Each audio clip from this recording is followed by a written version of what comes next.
tous et bonjour à toutes. On se retrouve ce soir pour la soirée d'Halloween pour faire une vidéo sur ce qui fait peur, les jeux d'horreur, les histoires d'horreur. Ah, excusez-moi, ça vient de toquer, c'était pas prévu. Je ferme mon grimoire. Compte à glace? Salut, ça va? Qu'est-ce que tu fais là? Je viens pour la soirée, pour le passer avec toi. Parce que chez moi, il y a des bruits bizarres et je t'avoue que j'aime pas être seul. Pour les soirs d'Halloween? Allez, viens.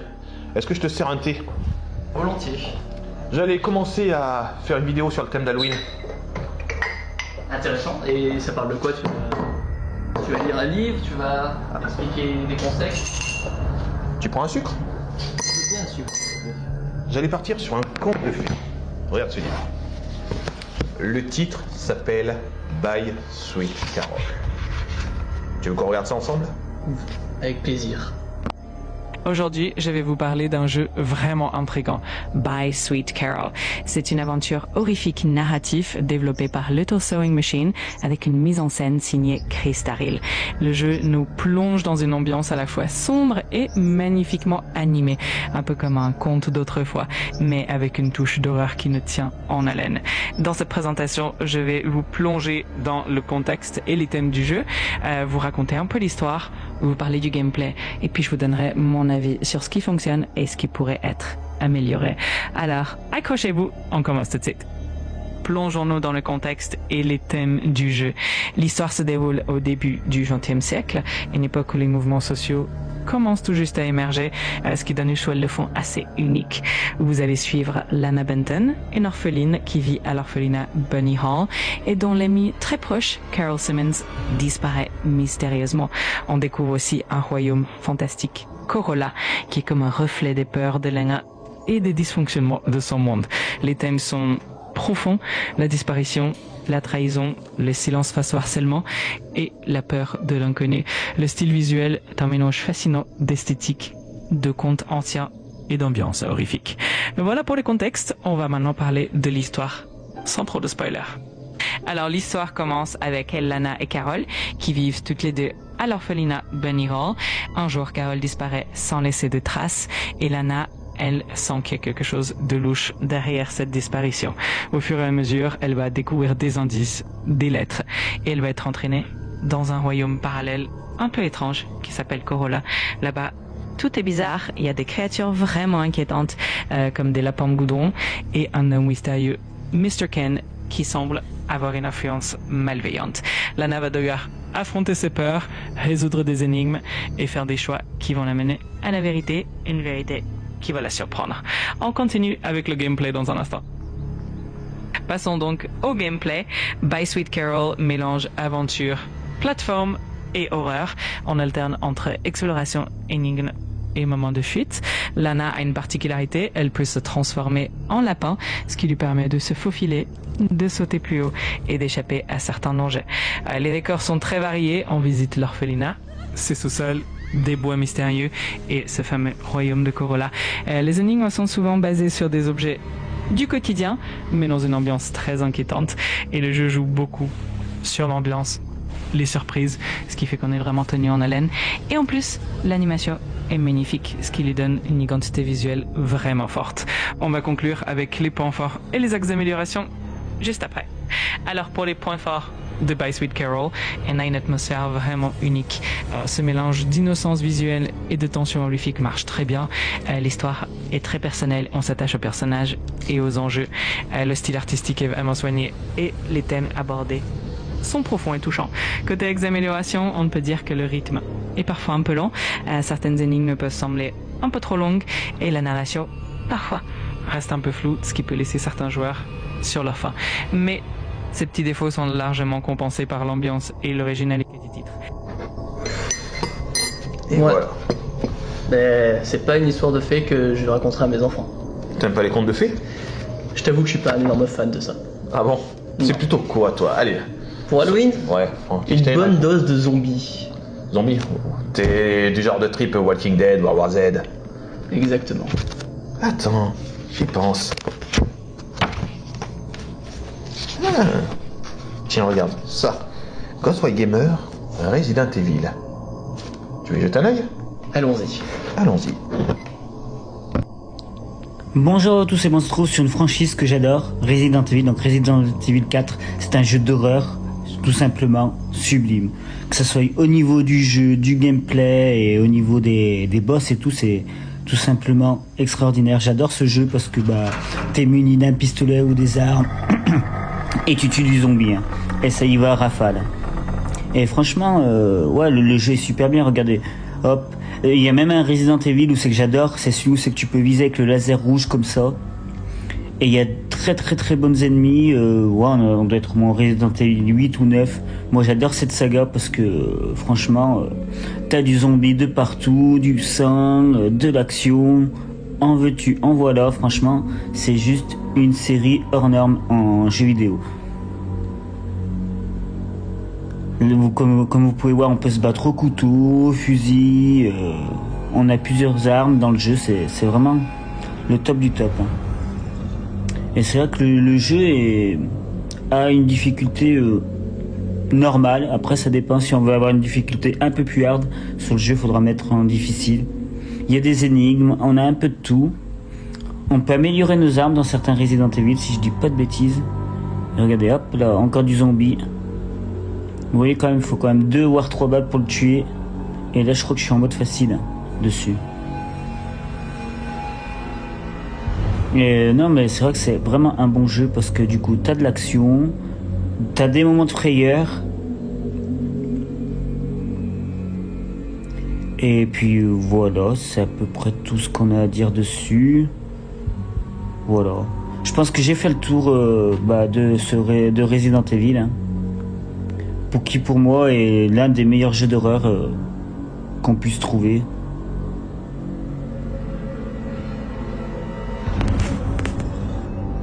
C'est trop violent à mon goût ce genre d'histoire. Ah tu sais, depuis l'autre soir, enfin depuis l'année dernière précisément dans la forêt, les armes à feu ça me fait pas rêver. D'accord, et quel est ton truc? Moi c'est plus des histoires un peu plus enfantines, avec un peu plus colorées. Mais juste avant, est-ce que ça te dirait de manger? Est-ce que tu as dîné d'ailleurs ce soir? Non, j'ai pas dîné. Vu l'heure qu'il est, je te propose une pizza, ça te dit? Pourquoi pas? Attends, je regarde vite fait sur mon téléphone. Tu regardes laquelle est ouverte? Ouais. Allez. Et si on prenait celle-ci, la Freddy Fazbear Pizza? Ben excellent, on y va? On y va. Allez, allons commander des pizzas.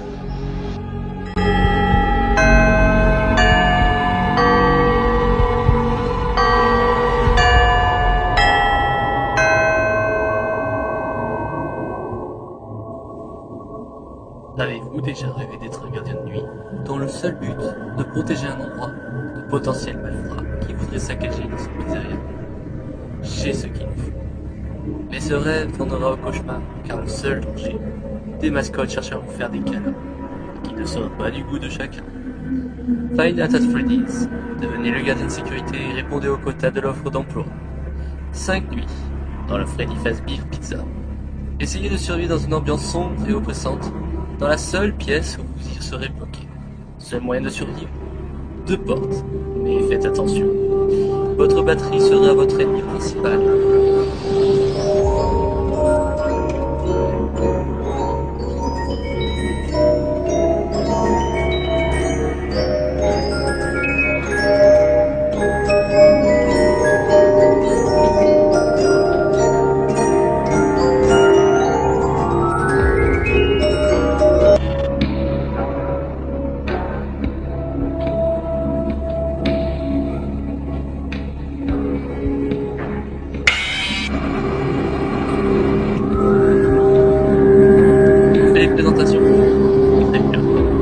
Freddy, un ours adorable qui chante.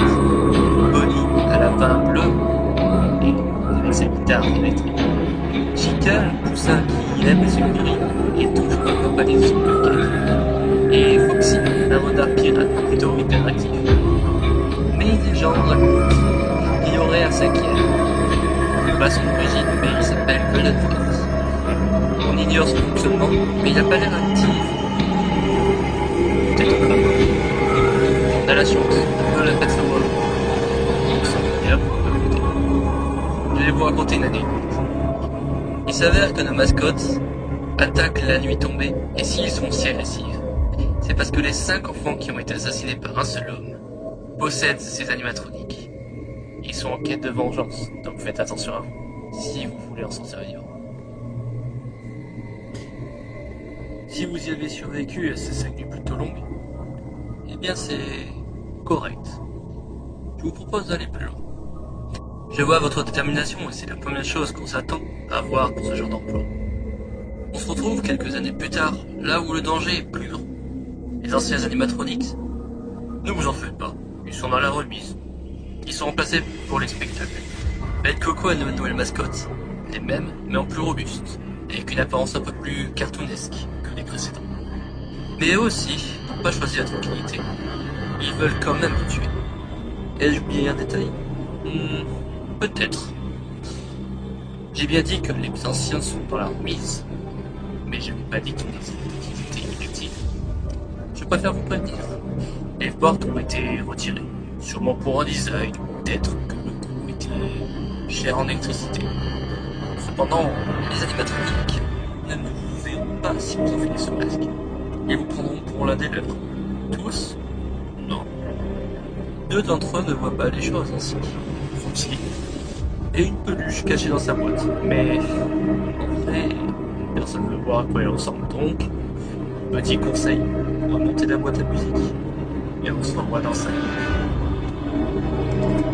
Dans cette immense histoire, la seule chose qu'il y a à savoir, c'est que ce n'est pas un jeu sans background. C'est plus complexe, plus grand.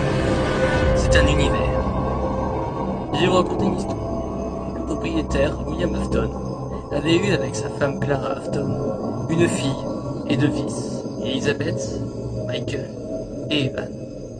Mais un jour, Michael décida de s'en prendre à son frère, lui mettant la tête à l'intérieur de la bouche de Fredbear, qui est mort. On lui a donné le nom de la morsure de 83. Evan a été hospitalisé, mais malheureusement décéda. William, imprégné de rage et de dépression, tua Charlie, la fille de l'ancien propriétaire de Fredbear's Family. Je vais vous laisser sur cette partie de l'histoire. À vous d'en découvrir la suite et d'apporter vos spéculations et vos théories. Car c'est ça, Final Fantasy. C'est un univers rempli de mystères et d'histoires.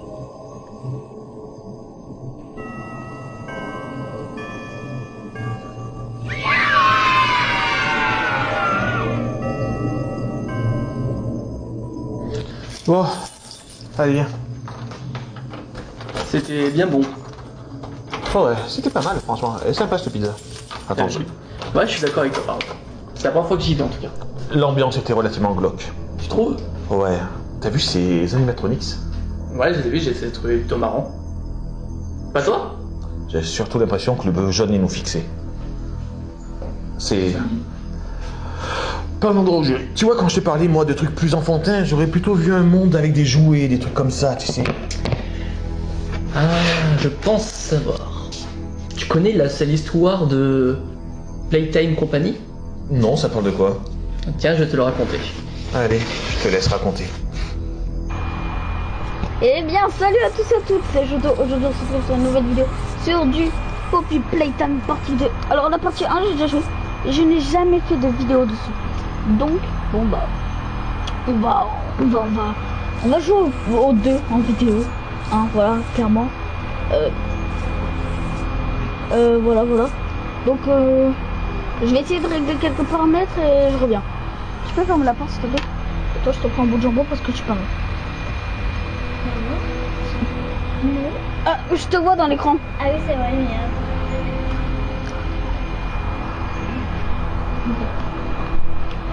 Bon, du coup, donc alors, attends. On va ressortir du coup, je pense. Oh, cette fois j'ai une lumière, ok, je vais la garder. Alors, on se rappelle la dernière fois qu'on a... Merde. Ah, ok, ma manette elle est plus bonne. La dernière fois qu'on a fait Poppy Playtime 1, on se rappelle, on a libéré Poppy. Et après, voilà. C'est là où il faut sortir. Oh. Oh, il y a un dinosaure, il est trop haut. Pardon. Non, voilà. Voilà. Oh, c'est là-bas devant, là.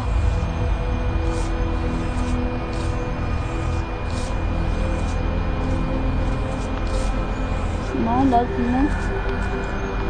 Non, et là. Hop. Et c'est ainsi que finit cette histoire. Alors, je connais pas trop cette histoire, mais c'est pas trop à ça que je m'attends quand je te parle d'histoire d'Halloween. Ah, d'accord. Et dis-moi, qu'est-ce que tu attends pour Halloween? Alors, t'as bien compris, je suis pas très arme à feu. Ouais. J'aime bien les univers Cartoonesque. mais si j'ai vraiment envie d'avoir peur, j'aime bien les situations où la peur est plus psychologique. Raconte-moi tout. Mais j'ai lu un super article. T'as pas vu le journal? Tiens. Non. Regarde, cette petite ville là, où un homme est parti rechercher sa fille. D'accord. Silent Hill. Elle me dit quelque chose cette histoire. Voilà. Ça c'est intéressant. Tu vois? Tu peux me raconter ce qui s'est passé? Tu vas pas dormir. T'es prêt? Vas-y, au point où on en est. Quand les enquêtes se mènent à la folie, ça donne ça. Bonjour à vous tous, et on se retrouve sur Silent Hill. Très très bon jeu d'horreur que j'apprécie tout particulièrement. C'est le remake qu'on a là.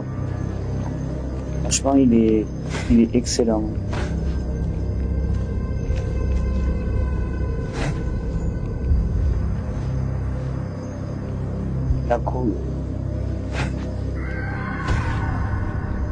Donc au fur et à mesure du jeu, je pense qu'on va avoir des armes et tout. Hein.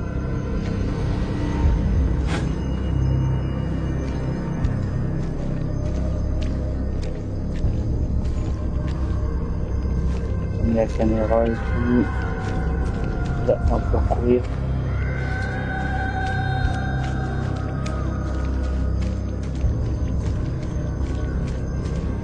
On peut se diriger.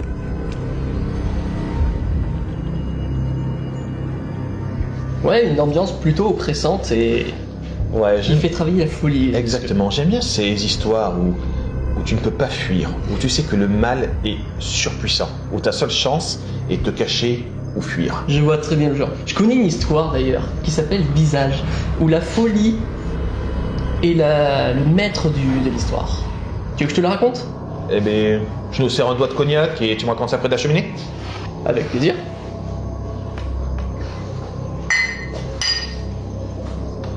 Allez, allons nous installer. J'ai hâte d'entendre cette histoire. Comment tu m'as dit qu'elle s'appelait? Visage. Alors, sombrons ensemble vers la folie. À la tienne.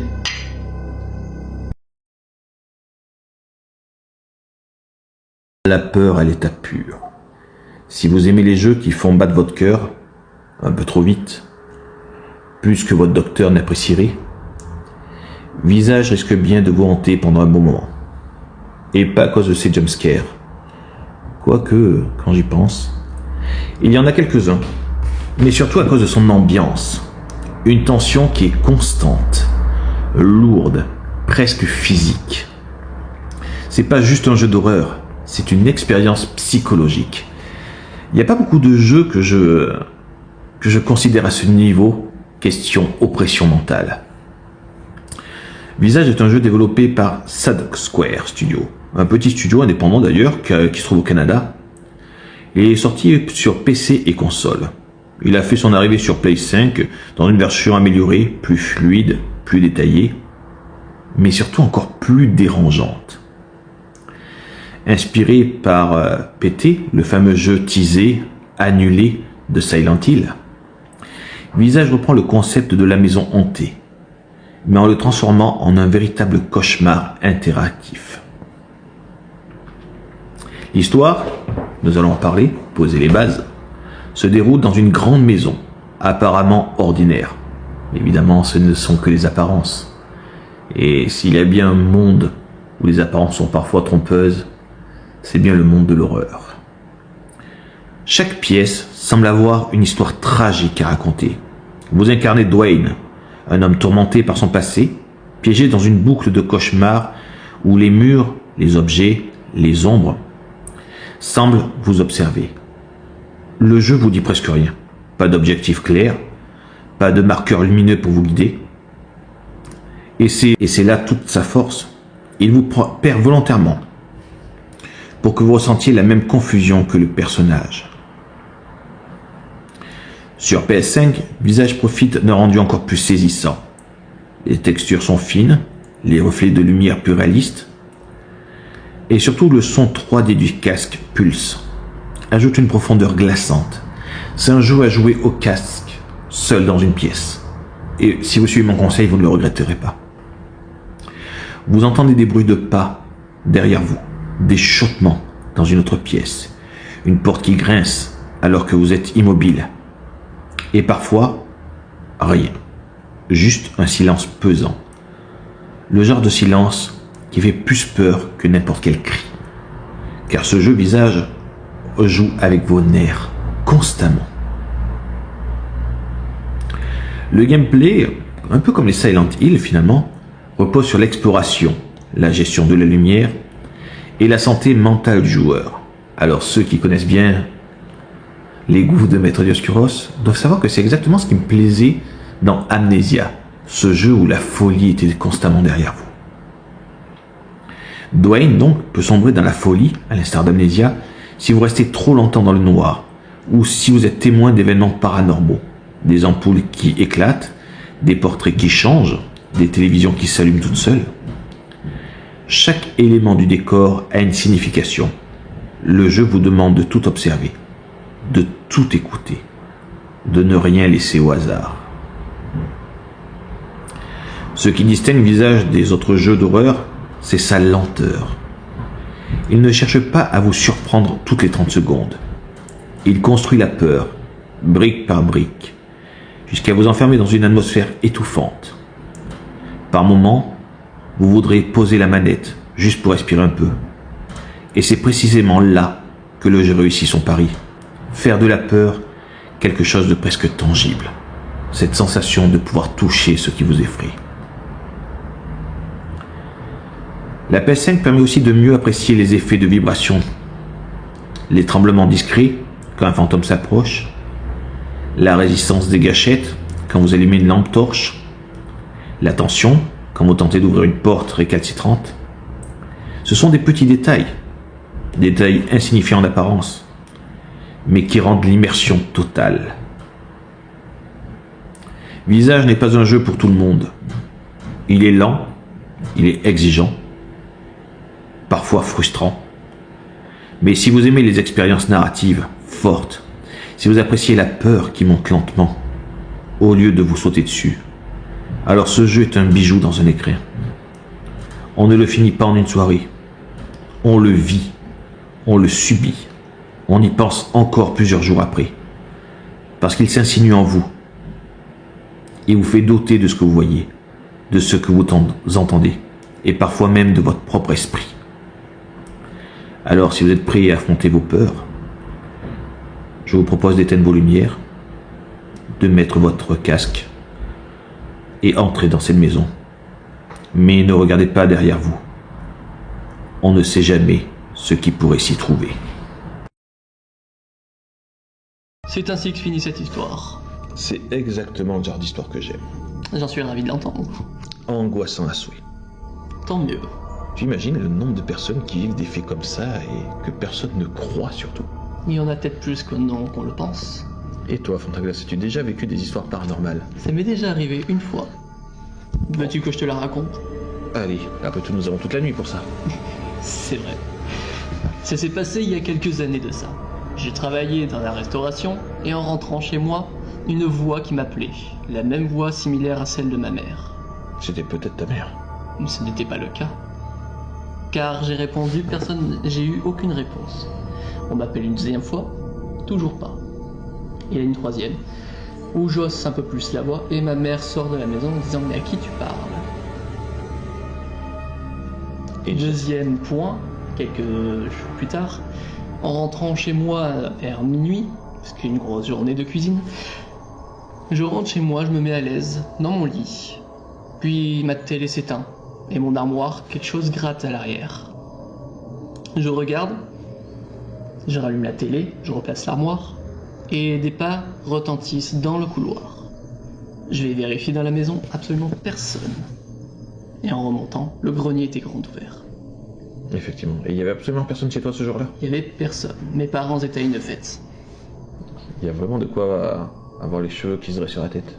Quelques années après, on a déménagé. Mais on devait faire des travaux. un matin, vers 8 heures, on est avec ma mère dans la maison pour commencer les travaux. Et une personne marchait dans la chambre où se situait mon frère.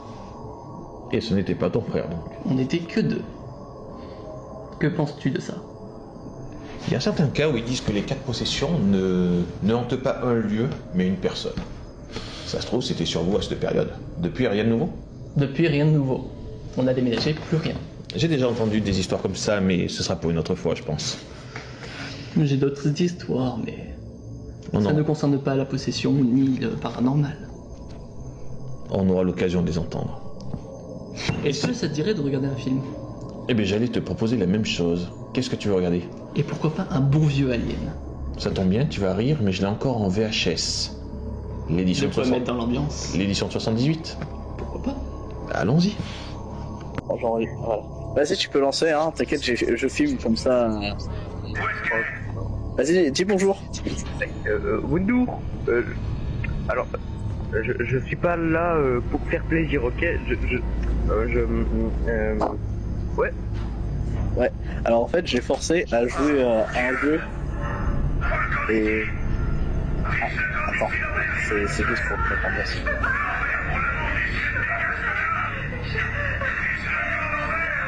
Dites-vous, le seul jeu que j'ai regardé est Roblox. Le seul jeu parce que j'ai appelé Rocodia. Hybride? Oui. Ça dirait, je crois, à quelqu'un qui se fait déchiqueter là-bas. Alors, tu vois les petits bruits que t'as entendus là? Ouais. Les bips. Appuie sur L1. Ah non, après. Vas-y, L2 et bas. Tu vas vers le bas. Non, non mais t'es con. Avec ta touche. Vas-y, fais L1. R1. Voilà ça. Ça, c'est un détecteur de mouvement. En gros, quand tu vas voir un point vert arriver, c'est comme un radar. Et ça veut dire que le xénomorphe, c'est le point vert du coup, ou un ennemi, qui sera du coup le point vert que tu vas voir sur la map, c'est le danger. Tu cours pour pas qu'il y ait le danger près de toi. Non, mais vas-y, descends. Attends. Parce que. Après me fouiller. Hein. Voilà. Ah, je te dis direct en fait, le xénomorphe il spawn dès que tu descends, le xénomorphe il est là. Enfin, il est pas devant toi, mais il est dans les conduits. Alors pour vous dire les amis, oui hybride, oui lui là, il m'a amené dans le jeu. Il m'a dit, viens, ça sera marrant de faire une vidéo Halloween. Je suis pas consentant, ok? S'il est très consentant. Et j'ai fait en sorte que du coup, le xénomorphe nous entend. Peut-être que faudrait pas dans le chat du jeu du coup. Y a pas de chat de jeu à ce que j'ai vu. Mais il va nous entendre en voix. Je sais pas si en fait il peut nous entendre carrément. Mais tu vas quand même flipper même s'il t'entend pas. Parce que chaque bruit de pas que tu fais, chaque mouvement que tu fais, il le mémorise. Au jeu. Oui, non mais genre, si tu te caches dans un casier pendant trop longtemps, il va commencer à fouiller les casiers. Si tu restes sous les tables trop longtemps, il va commencer à fouiller les tables parce qu'il sait que tu te planques. Roblox c'est bien aussi, non? Non, joue. Ah oh. Oh merde. Cache-toi.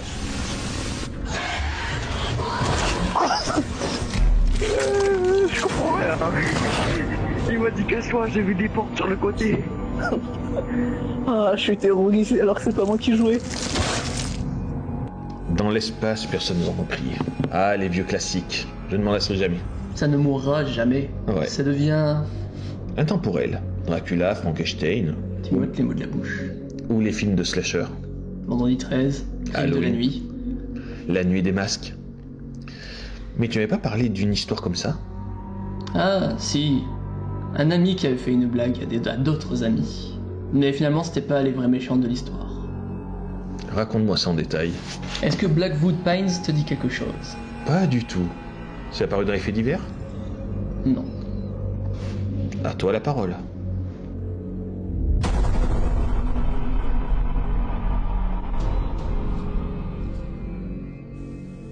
Si vous aimez voyager, alors faisons ensemble un détour à Blackwood Pines. Nous sommes invités pour une soirée de débauche avec des adolescents d'université. On se retrouve entouré de plusieurs personnages. Joshua, Anna, Bess, Michael, Samantha, Ashley, Christopher, Jessica, Matthew et Emily. Ça fait une bonne soirée. Une soirée qui finit par s'apaiser. 5 d'entre eux sont d'humeur taquin et décident de faire une farce à Anna. Une blague qu'on saurait tous se passer. Après cette blague, Anna s'enfuit de honte et Bess la rejoint ne souhaitant aucunement que sa sœur soit dans le froid, seule. Il s'avère que la forêt ne soit pas calme. Ils furent surpris par quelque chose qui les pousse à fuir en direction d'une falaise. C'est à ce moment que le drame se produit. Anna et Bess trébuchent. Maintenant, on se retrouve 1 an après le drame. Joshua nous invite à faire la fête, le même jour du drame. Arrivant sur les lieux, quelques tensions sont de la partie, mais finissent par se tasser et le groupe se sépare. Le couple Mike et Jess vont du côté de la cabane, tandis que Matt et Emily, eux, partent vers le téléphérique. Tandis que Josh et Sam, eux, partent au sous-sol pour allumer la chaudière pour un bain bien mérité. On découvre assez rapidement que la montagne est remplie de mystères et d'événements paranormaux. Et s'il y a bien une chose qu'on a bien appris dans les slashers, c'est qu'il faut jamais se séparer. Assez vite, on comprend qu'il y a un tueur qui se balade, voulant terroriser les jeunes. Le tueur habillé d'une tenue de travail avec un masque de clown très peu attirant, se tourne en premier vers le groupe de Chris et Ashley, après une séance de spiritisme. Imaginez le choix cruel qu'on vous met, sauver l'amour de sa vie ou sauver son meilleur ami. Après le choix effectué, les 2 personnages s'enfuient en pleurs et recouverts de sang. Le tueur se tourna alors vers Sam, dans son bain, la regardant avec insistance, et peu après, la dirigeant vers la pièce cinéma, afin de montrer l'horreur déjà commis, finissant par montrer le bout de son nez, et poursuivant Sam lors d'une course-poursuite. Chris et Ash, cherchant des réponses, retourna au chalet, apercevant le fantôme de Bess, la suivant et découvrant des indices, jusqu'à tomber sur une maison de poupée représentant le soir du drame. He set this all up, Chris. He's trying to tell us that he's gonna come after us all too. Plus tard, en allant dans la cuisine, Ash se fait frapper et Chris, forçant la porte jusqu'à céder et si vite entré, se fait assommer. Se réveillant plus tard sur des chaises ligotées, tous les deux d'une main et un revolver sur la table. Le tueur menaçant les personnages de faire un choix, une fois de plus, mais sous la menace de scie descendant lentement. Une fois que certains personnages arrivent dans cette fameuse pièce, on découvre la petite farce que nous a fait Josh. Dans le farceur, n'est-ce pas? Mais à quel prix voulait-il gagner des vues pour les réseaux sociaux? Une vengeance, tout simplement. Mais l'horreur ne s'arrête pas là. Josh est fou. Mais c'est pas le pire dans cette montagne. Vous avez jusqu'à l'aube pour tous les sauver, d'une mort certaine. On apprend l'existence d'un asile où étaient enfermées des personnes ayant des traits physiques du Wendigo, un cryptide surpuissant et rapide. Selon la légende, si un humain recourt au cannibalisme sur cette montagne, il se voit devenir un Wendigo. Cette montagne est l'œuvre d'une malédiction posée par les Amérindiens. Ah, les Wendigo, des créatures imbattables. Quand on y en pense, ce sont des cryptides quand même fascinants. Ça me fait froid dans le dos quand tu vois tout ce qui existe dans le monde et qu'on connaît à peu près que 10% des mystères de l'univers. Exactement. Qui sait? Maintenant que j'y pense, est-ce que tu as déjà vécu des phénomènes paranormaux? Moi non, mais j'en connais une. Raconte-nous. Alors j'en connais 2, mais j'ai quand même prendre la plus courte. C'est l'histoire d'un petit garçon qui vit à la campagne. Et alors, tu sais, à la campagne, les enfants peuvent se balader, ça risque généralement rien, tu vois. Et la boîte aux lettres se trouve de l'autre côté de la maison, donc ce petit garçon part chercher le courrier à la boîte aux lettres. Et il tombe sur, mais tu sais, à l'époque, tu avais beaucoup plus de publicité, il tombe sur une sorte d'imitation de journal, style La Montagne, un truc comme ça, un journal.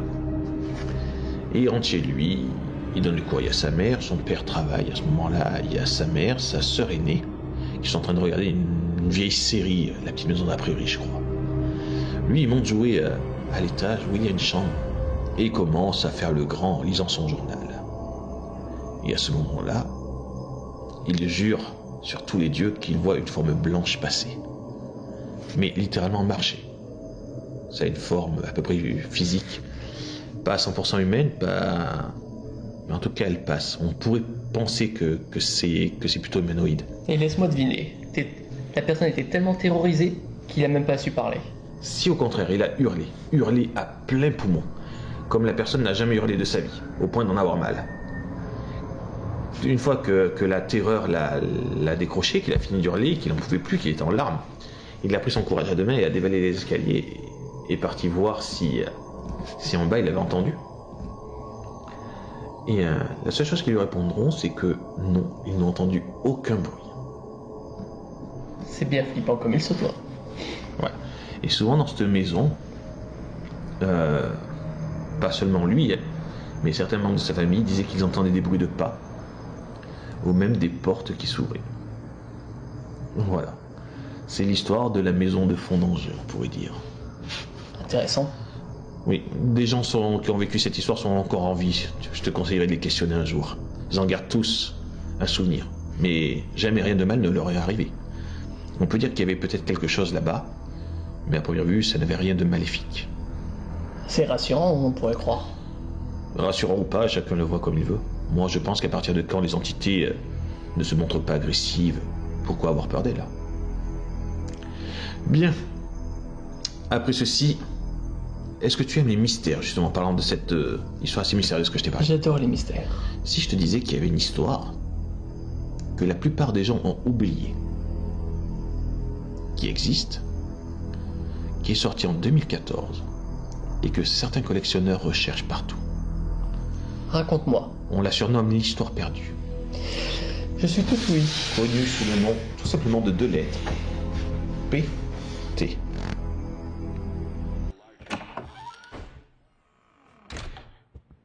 Une porte s'ouvre, vous avancez, un couloir banal, familier, des murs beiges, des lustres, quelques tableaux. Et pourtant, quelque chose cloche. Vous sentez une présence, une tension. Bienvenue dans Pity, la démo qui a redéfini la peur, mais qui n'a jamais eu de suite. Sorti en 2014, Pity, pour Playable Teaser, est apparu sans prévenir sur PlayStation Store. Personne ne savait d'où il venait, pas de trailer, pas de pub, juste une icône mystérieuse. En le lançant, on découvrit ce qui allait devenir un mythe du jeu vidéo, et je ne plaisante pas là-dessus. Quelques heures plus tard, Internet explosait. Ce n'était pas un simple jeu d'horreur, mais un teaser pour Silent Hill. Mais attention, pas n'importe quel Silent Hill. Quand je vous dis le casting de celui-là, vous allez pleurer. Signé Hideo Kojima et par Guillermo del Toro, à qui on doit l'actuel Frankenstein, le labyrinthe de Pan ou encore l'orphelinat, et Norman Reedus en personnage principal qui a campé l'incroyable Daryl dans Walking Dead.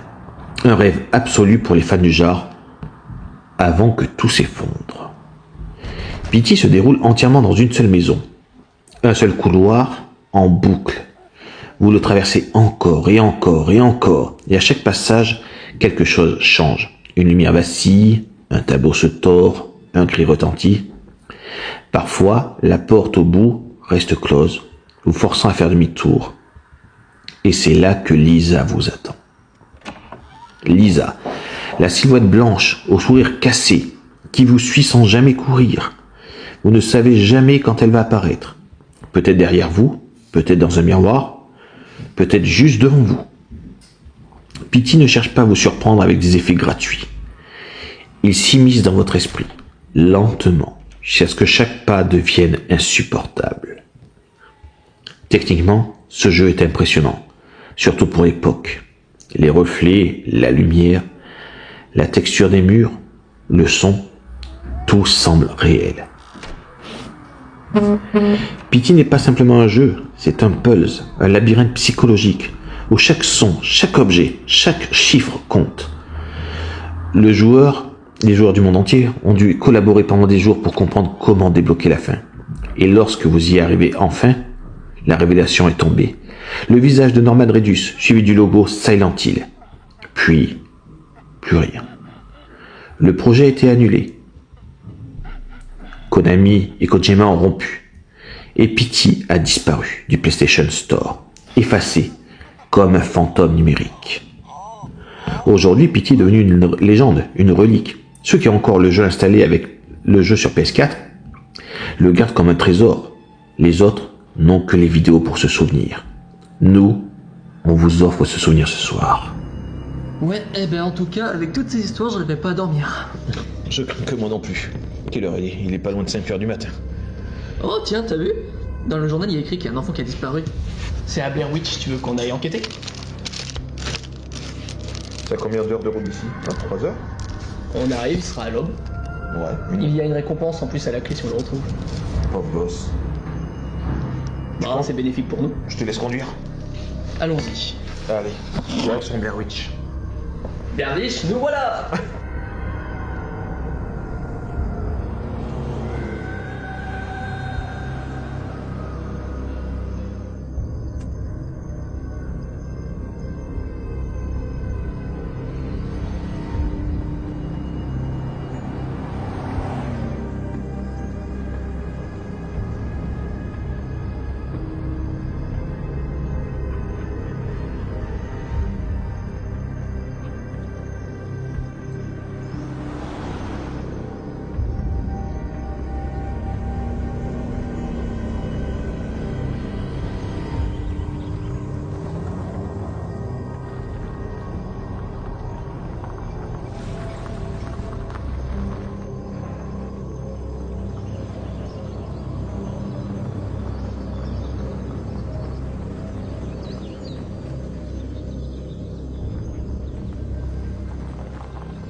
whispers rise on a night where spirits fly. Moonlight's gleam, a ghostly grin. The dance of darkness now begins. It's Halloween, the witching hour. Feel the magic, taste the power. Creatures creep and shadows play. Come alive on this haunted day.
skies. Fear and fun, no need to hide. Join the dance, embrace the night, underneath the pale moonlight. So let the darkness be your